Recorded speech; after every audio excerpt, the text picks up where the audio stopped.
Hey everybody. I think last year, maybe the year before, I made a video about just some deer hunting tips. I'll put a link down there for you guys to go check that video out if you haven't seen it yet. But I said in that video that I'd show you guys how I make a homemade deer feeder out of PVC. And you know, I never put that video up, so I'm going to make another one right now. And I'll show you. It's super easy. I'll show you how to do it, and then I'll post that up in that video, so all the people that have been commenting for for this long can go find this video finally and check it out. It's really easy, fairly inexpensive, and for me the big thing is it's a lot easier to get these back to where I want them than a traditional feeder would be. So I'll show you how to do this.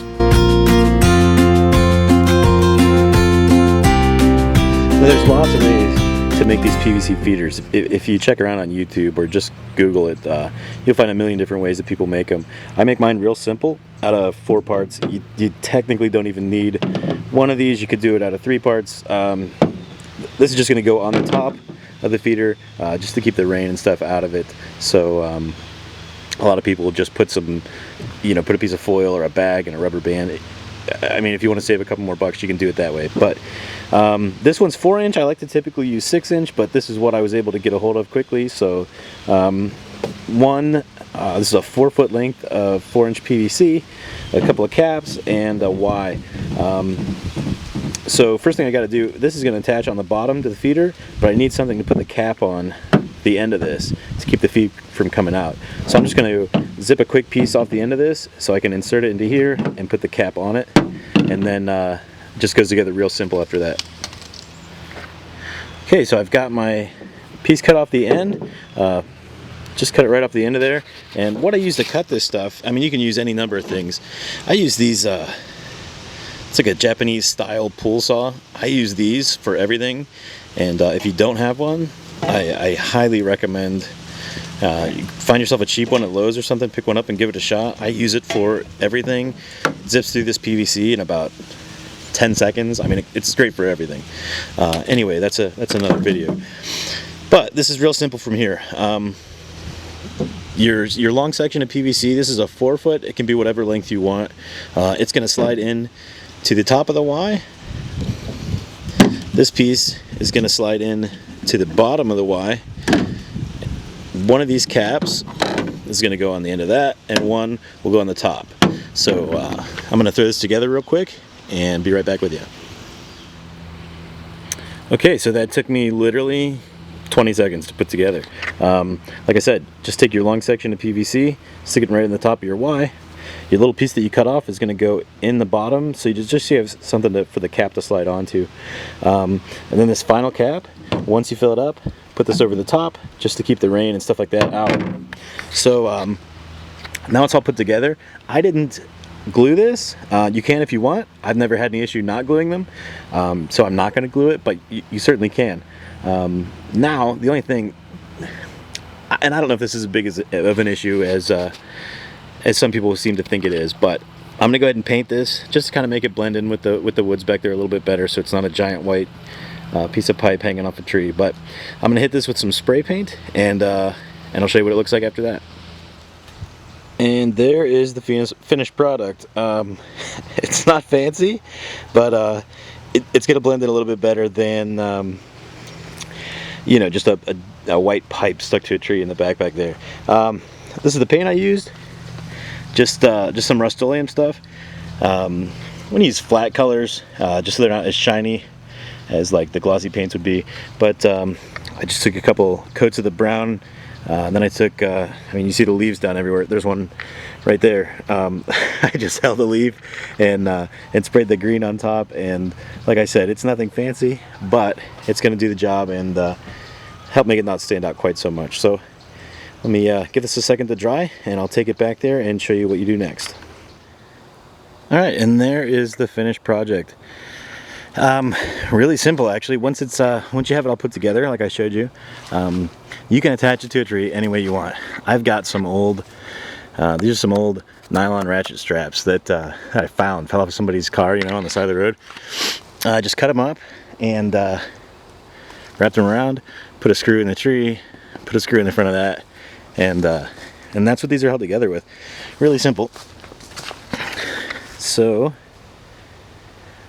nice and easy way to make yourself a feeder that you can easily transport back to where you want it, and they're rather inexpensive. I think that 4-foot section of PVC was about $9.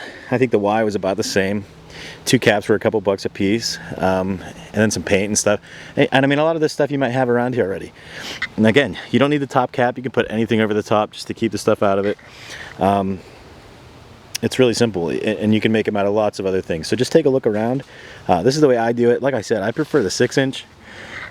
Gives a little bit bigger opening down there, but and it holds a little bit more. This one here, a 4-foot length of 4-inch, it's going to hold about 25 pounds, maybe 30 pounds, depending. Also, don't forget your apples.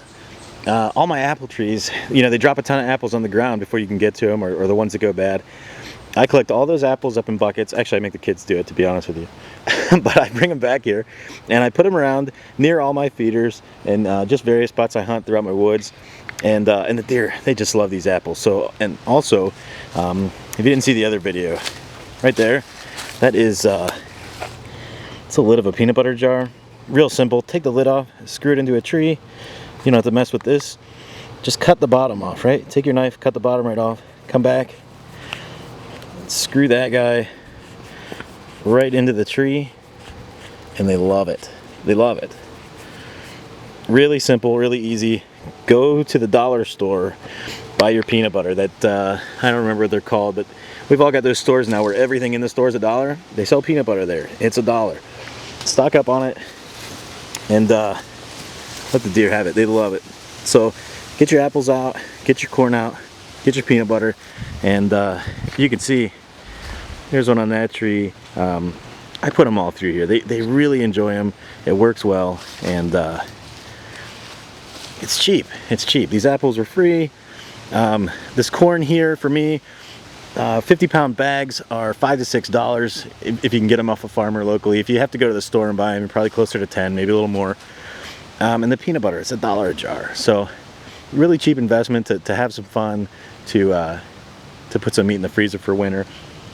And also to everyone that commented on the last video that you've come here from, or if you're just seeing this video and you haven't seen the other, all the people that complain about me feeding these deer and tricking them and everything else. Listen, guys, in the winter here, there is such a tremendous deer population here that if I weren't out here feeding these deer all the time, a lot of them wouldn't make it through the winter. I mean, it's really just barren once winter comes. You don't have, there's the old cabin over there. There isn't a lot for these deer to eat when the snow is a couple feet deep and there's no vegetation on the trees where they can reach anything. I mean, there's some stuff back here for now, but these leaves are going to all fall. They're going to be underneath snow.